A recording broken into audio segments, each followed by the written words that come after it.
Olá, eu sou a aula de número 50 de programação em Python e nessa aula a gente vai terminar de falar os métodos mais importantes para strings. Se você olhar no Dropbox, ali na pasta de bibliografia, módulos, você vai ver que tem lá uma pasta contendo os arquivos traduzidos sobre a explicação de cada método de string. Você vai ver que tem uma série de métodos que eu não expliquei. Por quê? Porque se eu for ficar explicando todos os métodos de string, eu vou levar mais uns 5 vídeos para acabar eles. Então eu só vou falar dos métodos que eu considerei como mais importantes, que são os métodos que mais aparecem, e vou te mostrar a lógica desses métodos, assim como a gente tem feito nas últimas aulas. Hoje a gente não vai fazer um joguinho ou um programa mais divertido, eu vou só mostrar os métodos para você e a lógica de cada um deles. Então vamos lá. Os primeiros dois métodos que eu quero mostrar para vocês é o find e index. Então, o que o find vai fazer? Você tem que escrever uma função que receba uma string e uma substring e verifica se a substring faz parte da string. Certo? Então, se você quiser, você pode pausar o vídeo e escrever o seu programa, ou eu já tenho o nosso programa feito aqui. Certo? Então, opa, sem querer apaguei um tracinho aqui. Isso aqui não precisa.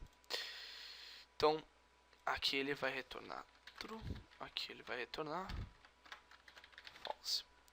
Certo? Então, esse é o nosso find. Então, o que o find vai fazer? A gente vai... lembra-se que eu falei 2 aulas atrás, quando eu estava explicando o método split. Então, por exemplo, eu tenho a palavra Python. Eu tenho, melhor, vamos colocar on, certo? Então o que eu vou fazer? Eu vou pegar os dois primeiros PI, né? Porque nesse slice eu faço isso. Então eu vou pegar PY, depois eu vou pegar YT, depois eu vou pegar TH, depois eu vou pegar HO, depois eu vou pegar ON e vou comparar com ON, que tem aqui. Agora, uma vez que eu cheguei em O, eu não preciso passar para a letra N. Por quê? Porque eu tenho certeza absoluta que N é diferente de ON, porque N tem menos letras do que ON. Então eu limito o meu for loop aqui ao espaço até onde eu consigo pegar 2 letras na minha frase. Então tem a frase e a sub. Vou comparar, e se por um acaso eu encontrar uma substring aqui da minha frase que seja igual à substring que eu selecionei aqui, ele vai retornar true. Se eu não encontrar nada, então ele vai terminar esse for loop e vai retornar falso. Então aqui eu tenho um exemplo clássico, que é com a palavra Mississippi, e eu pergunto se existe a substring SS em Mississippi.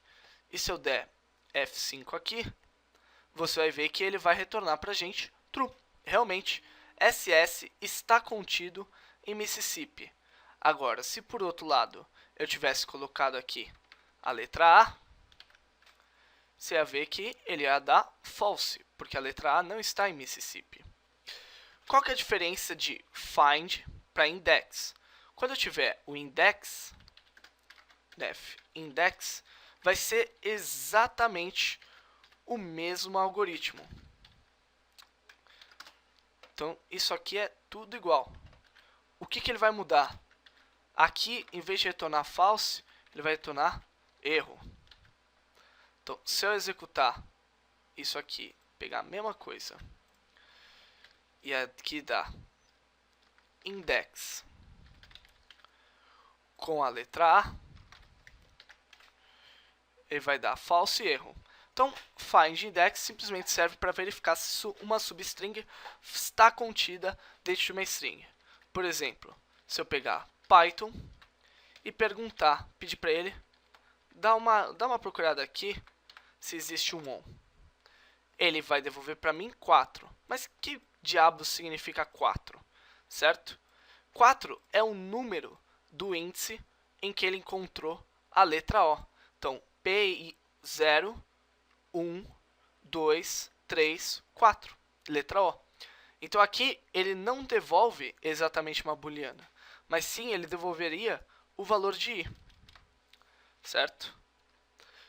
Aqui ele não vai devolver i, ele vai devolver none, que para nós é um elemento nulo, que eu não tinha falado até agora, mas no conceito de none é bem intuitivo, ele simplesmente é nada, absolutamente nada, mas eu vou falar dele melhor quando tratar de objetos. E aqui eu retorno i, e caso contrário, eu retorno erro. Então se eu executar isso aqui novamente, você vai ver que vai dar 2 aqui. Se você olhar para o meu find, 0, 1, 2, onde aparece o primeiro S, certo? Mas será que aqui o find também é o primeiro S? Então vamos descobrir. Mississippi.find SS. Você vai ver que também vai dar 2. Então ele realmente encontra a primeira ocorrência disso aqui e devolve. Agora, o que acontece em find se eu pegar e não colocar algo que não existe, não tem a, ele devolve aqui menos 1. Então aqui poderia colocar, ao invés de none, menos 1, número negativo. Está indicando que não existe. Aqui, agora, se eu fizer a mesma coisa para o index, com o mesmo Mississippi, vou colocar aqui index, você vai ver que ele vai dar um erro em vez de devolver menos 1. Essa é a diferença entre um e outro. Vamos passar para o próximo método, então. O próximo método que eu vou falar é o método count. Então o que o count vai fazer? É bem semelhante ao find, só que ele vai pegar e contar o número de ocorrências de uma determinada substring dentro de uma string. Então, se você quiser, pode pausar o vídeo para tentar fazer a função que faz isso, mas, como sempre, já tem a função escritinha aqui. Então, ó, você pode ver que a sintaxe é exatamente a mesma. Qual que é a diferença? Toda vez que ele encontrar uma substring igual à substring que eu selecionei da minha frase, ele vai aumentar a variável count em 1. Se eu pegar isso aqui e executar, Mississippi, o SS aparece 2 vezes em Mississippi, certo? Realmente aparece 2 vezes, SS, SS. Então eu posso sempre procurar o número de ocorrências de uma determinada frase dentro de outra a partir justamente do count. Então aqui Mississippi.count SS, você vê que ele me devolve 2. Se eu tentasse dar count de Mississippi usando apenas uma letra S, ele ia me devolver 4. Se eu tentasse colocar com a letra M, ele ia devolver 0, porque eu coloquei M minúsculo. E assim por diante. Se eu tentar, por exemplo, colocar aqui dentro, sei lá,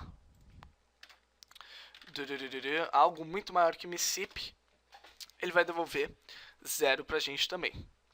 Certo? Então, esse é count. Claro que aqui, se eu colocasse uma sub que é muito maior, ia dar um erro aqui na hora de construir esse range. Então, como sempre, o meu programa ele não se compara aos programas que são escritos em Python naturalmente.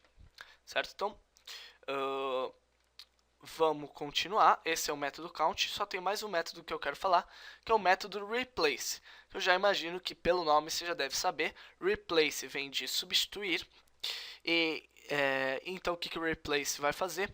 Ele vai pegar uma string, uma substring velha e uma substring nova.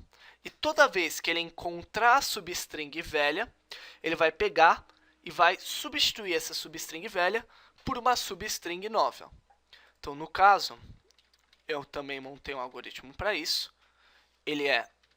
Esse algoritmo ele é um pouco mais complexo do que o que a gente havia feito. Aqui eu posso trocar por um for loop.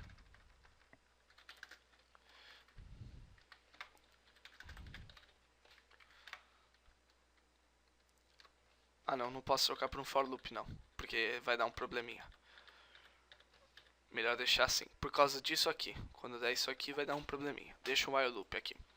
Então, ó, de novo tem aquele negócio de eu só ir procurar substrings enquanto fizer sentido eu fazer isso. Só que eu vou sempre estar procurando a substring velha. Estou procurando para ver se a substring velha vai aparecer. E o que eu vou criar? Eu vou criar uma nova palavra onde eu vou pegar e vou substituir cada uma das ocorrências da antiga substring velha. Então, no caso, se eu não achar que a substring é igual a substring que eu gerei da frase for diferente da substring velha, vou simplesmente adicionar a primeira letra da substring que eu peguei da frase. Agora, se forem iguais, o que eu vou fazer? Eu vou adicionar o tamanho de velha para pular o número de letras de velha e vou adicionar para minha palavra a substring nova. E aqui eu vou dar um contínuo para ele pular esse i mais sinal de atribuição 1. E vai voltar aqui para o meu while loop. E por último, eu vou adicionar para a minha palavra sempre o que sobrar da minha frase. E vou retornar a palavra. Então, por exemplo, eu peguei aqui de novo Mississippi e eu troquei os dois S's por 3 E's. Então, o que vai acontecer? Vai ficar Mississippi. Certo? Então, aqueles dois S's ficaram com 3 C's. Com 3 E's. Agora, detalhe que é importante ressaltar. Se eu tivesse, por exemplo, Rio como sendo Mississippi, certo? E eu desse rio.replace. Então, replace, você lembra que precisa de um old e um new. Então, o old é o SS e o new é o ZZZ, certo? E aí eu pegasse e aí aparecer aquele Mississippi que a gente gerou. Agora, o que acontece com o rio? Permanece intocado. Ou seja, minha string não é modificada. As strings também continuam com aquela característica imutável. Então é isso, pessoal. Esses três métodos que eu tinha para falar. Find, index, que são praticamente a mesma coisa. Eles procuram a ocorrência de uma substring dentro de uma string e devolvem o primeiro índice onde isso é verdade. Se não encontrar, find vai devolver -1 e index vai devolver um erro. Count, que conta o número de ocorrências de uma substring dentro de uma string, e replace, que vai substituir a ocorrência de uma substring velha por uma substring nova. Então é isso, pessoal. Essa foi a aula de hoje. Espero vocês na próxima aula.